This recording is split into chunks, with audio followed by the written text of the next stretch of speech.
typically what I do is, as women, we are curvy, right? And we never want to look like this because it's going to make us look super wide. Whatever we want to do, we always want to come profile because we want to see and we want to keep curves. So what I'm looking for in every single lady is I'm looking for curves in their body because I want them to be flattered, right? We don't want to look crazy. None of us. So looking at her, she's gorgeous. Nothing wrong with her. We can see that she's super tiny, but we want to accentuate her curves. We want to make her pop. We want to make her look good. So what I'm going to do is I'm going to have her follow me. I'm going to direct her by her looking at me. Okay? All right.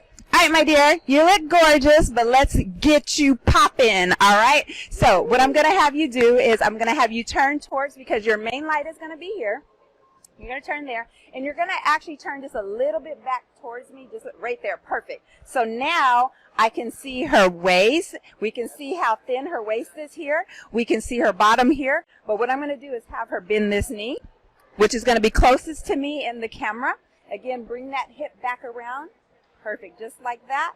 And then I'm going to have her take her arm, pop it back on her waist. There you go, because I'm going to have space in here. So if I need to do any kind of retouching, I've got my little space in here. But as you can see, like if we're looking this way and we're looking this way at her body, so I don't know if we want to bring, yeah. So if we're looking at this line of her body, we see that she went from a curve.